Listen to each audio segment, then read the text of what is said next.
Amma ba'd. So inshallah, we'll be breaking up for Ramadan holidays soon. How many exams do you have left? One too many. One too many exams left. So Ramadan is a very blessed month and full of barakat, full of khair, full of rahmah. And the virtues of this you all should be aware of. You should be reading books regarding the virtues of Ramadan. You should try and get hold of, there's a book, I don't know what it's called in English. What's it called in English? The Ramadan of the Elders. There's a book. It's called, try to read that book. Other books where we have stories of the ulama, the sulaha, the pious, how they spent their Ramadan. So we get an idea. If you don't have an idea, like, the mutaqaddimun, people before us, they show us a way, they tread a path, the trailblazers. So when you see what they have done, then you get an idea, oh right, I can do that as well. So when you read the story, that's one of the benefits. Allah subhanahu wa ta'ala mentions the stories of non-ulama, non-anbiya, like Muslim ulama, non-anbiya in the Quran. Ashabul Kahf weren't anbiya. Luqman is a khilaf in regard to him being a Nabi. Why? When we see their stories and when we see their ibadah, their a'mal, then we have an idea, okay, this can also be done. It's also an idea. So when you read the stories of the ulama, the sulaha of the past, what do we understand? Okay, we can do this as well. So read stories about the virtues of Ramadan, read the hadith regarding the virtues of Ramadan, read the stories of the sulaha of the past and how they spent their Ramadan. So we can get an idea. Maybe if you can't reach them right now immediately, we have a target, we want to reach there. Do you understand? Because if not, we think, oh, I'm doing something, but we don't even know what we can get. You have records. Why is the record there? So we have a target to get. I want to score this many goals, this many assists, this many points. So when you have this in mind, okay, I want to get that. So when we see the people before us, we don't have official records, we say, okay, you know what? Every day doing a khatam, I can't do that, but I can at least read 10 juz a day. Maybe I get 15 juz a day. Maybe 5 juz a day, according to your ability. You're hafiz, not hafiz, how fluent you are in your Quran, etc. Do you understand? And along with this, along with ibadah, one very important thing as well is for us to try to make Ramadan a turning point. To make Ramadan a turning point. Not only just to ibadah, but try to take muhasabah, account. And every year you have accounts. So try to make Ramadan a situation or a time where we take account of our a'mal, our lives. Do you understand? Like, where am I in life? In terms of my deen, in terms of my ibadah, in terms of my taqwa, in terms of my goals, my aspirations, where am I? If we don't sit and pause when we're living a very busy life, and we don't sit down and pause and think and try to plan where we're going in life, life just slips by. Year after year slips by. We don't even know. We just sleepwalking to death. Have no idea. Start like, how is my iman? Do I know my iman intact? What about my fara'id, my salah intact? Along with the farad salah, am I performing nawafil salah? Is my fasting intact? Am I doing any nafil salah? Nafil fasting? Can I bring nawafil into my life? Sadaqah. How much sadaqah do I give? Do I give my zakat properly? Am I doing accounts of my zakat? Am I giving how much voluntary charity am I actually giving?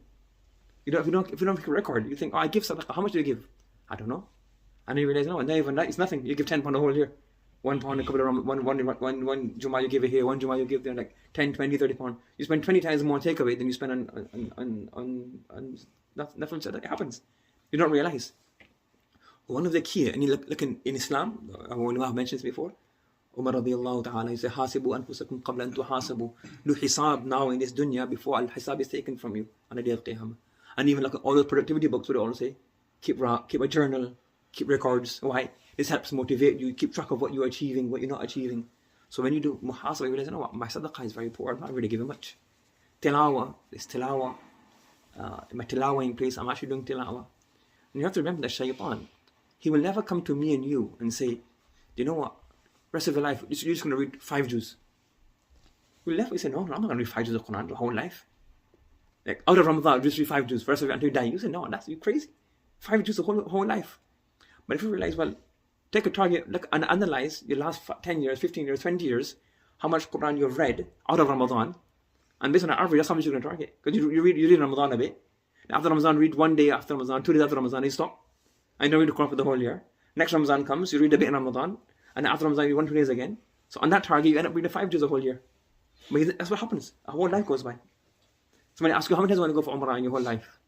Said, I'm never going to go Umrah for my life. So no, I'm going to go Umrah. But have you ever made intention for going? Have you ever planned for going? So then when are you going to go? So shaitan is that you plan, isn't that you think. That's why it's taking a step back and pondering upon this also. Are you going to watch movies until you die?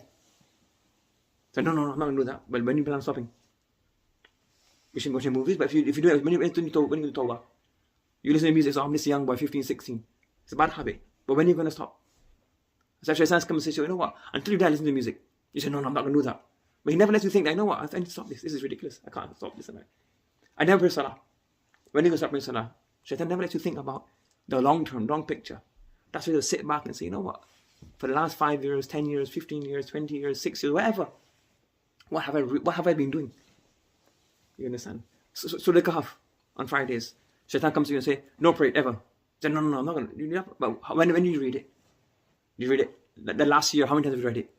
So if for the last year you've read it 0 times or 1 time or 2 times, then how much do you think is going to do your whole life? When are you going to start reading it then? Do you understand? So that's what really we need to do in Ramadan, along with the ibadah. Sit back and take a stock of our lives, because life goes by very quickly. And don't think that we're young. We have a lot of time. We don't know what's going to happen. When you go to the graveyard now, you see people who are born after you. Have you not seen the headstones of people who are born after you, they passed away? You've seen that. So so you have to take a stock, step back, think about life. So make this Ramadan not only for ibadah. So do all the ibadah, but along with that, take account, how much time do you spend a day on TikTok? How much time a day do you spend on your phone? If you look at it, you have those apps that keep track of your app usage. You have an app which tracks your app usage. Download those on your phone. If it costs, take money from me, 69p, I'll give it to you. Because it'll save you a lot of time. You realize, you know what? I'm spending 2 hours, 3 hours, 4 hours a day doing nothing. Just absolute nothing, gibberish, waste of life, going down the drain. And I don't read Quran, I don't do dhikr. How much salah ala nabi you want to read for your whole life? You don't do. How much time did you read? Like each person think, every day, how much do I read? How much time is subhanallah in a day? I don't say ever. I don't do dhikr ever in a day. So you never done it this year, last year. So you're 15, 16, 17, some of us are 20, 30. How much do you do zikr in a day? Okay, so when you plan on starting? So if you don't plan to start, then the whole life will go by like that. So you have to sit down and analyze, what life is going by, and I need to do something in my life. Start putting things in place. If you don't, life will go by. Sometimes you don't feel, people don't like, sometimes people have humility, don't like saying things. So we hear, the ulama of the past, but the ulama today as well.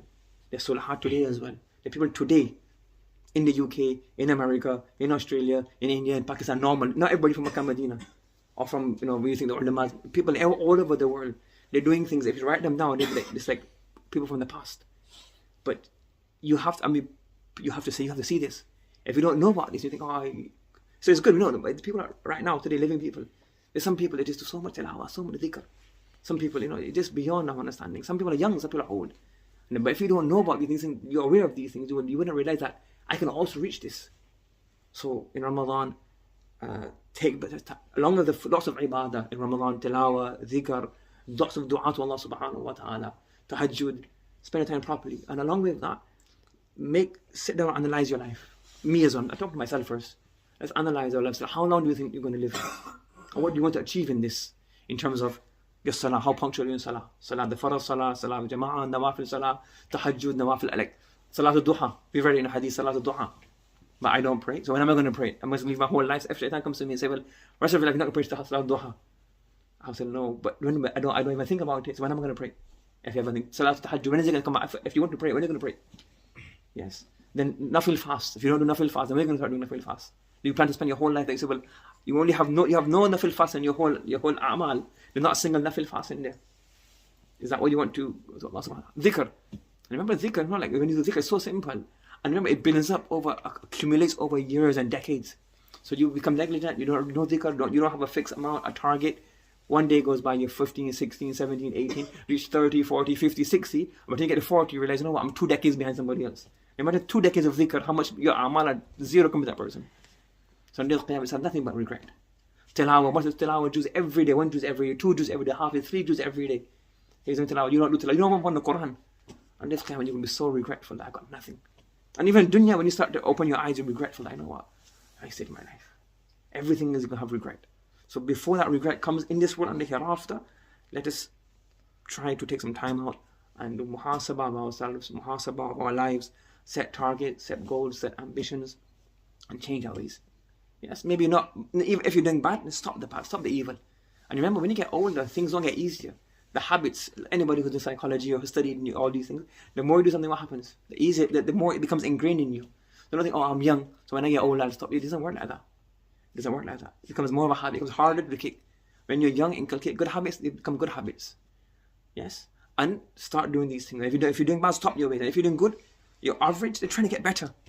Don't think, oh, okay, I perform 5 times salah and I do a bit here and there, and I come do a bit Arabic here and there and a bit hadith here and there. No, you know, life is opportunity. Life, and everybody's got talent. Everybody's got, everybody's a gem in themselves. But what you need is, unfortunately, we're not capable. If you were to say the proper ulama, the sulahah, the people giving nasihah and wa'az, they could shine your gem, your hearts that were gems, and they could make you something perfect. But you have to want it. So in Ramadan, do all of this, listen to the ulama, and don't. Not for everybody, but for you guys are here. So you have ilm the whole year. This is my personal opinion. You guys study hadith the whole year. You have Quran the whole year. So Ramadan, those other information of bayans, I would say just leave them for now. You have them next year anyways. Once you come back after Ramadan, you're back at that again. You can start doing Quran again, tafsir again, hadith again, usul fiqh again. So leave that in Ramadan. In Ramadan, just try to focus on yourself and your spiritual development. Just focus on that. Leave the books on the side for now. Because you're going to do that next week, come back after Ramadan, innit? So not, because we're studying anyways. So in Ramadan, leave the ilm. Just try to focus on yourself. Yes, dua to Allah subhanahu wa ta'ala, try to change your ways, mend your ways, create a connection, realize where I'm going wrong in life, where I need to change. You understand? And listen to those bayans which are thought provoking. Learn about death, contemplation about death, about Jannah, about Jahannam, or the love of Allah, love of Rasulullah sallallahu alayhi wa sallam, love of the Sahaba, the importance of tilawah, the importance of dhikr, the importance of salat and Nabi. These kind of things trying to bring into it. Listen to these kind of things so it creates an emotion. And after Ramadan, don't let this be a burst and go back down again. Plan like straight after Ramadan. Don't let shaitan then destroy you after that. They go back down the same way again. Yes? Try to bring some change into your life. So in Ramadan, obviously do a lot more. But after Ramadan, try to maintain some of these afterwards. Allah give me the tawfiq and all of you tawfiq. Yes? You know, we all hear in the seerah, we hear from our teachers and our ulama. If we don't practice upon it, we'll regret it on the Qiyamah. We'll have regret and sorrow. And our life will go down the drain. So may Allah subhanahu wa ta'ala give us ability. Subhanallah wa bihamdihi. Subhanakallah wa bihamdihi.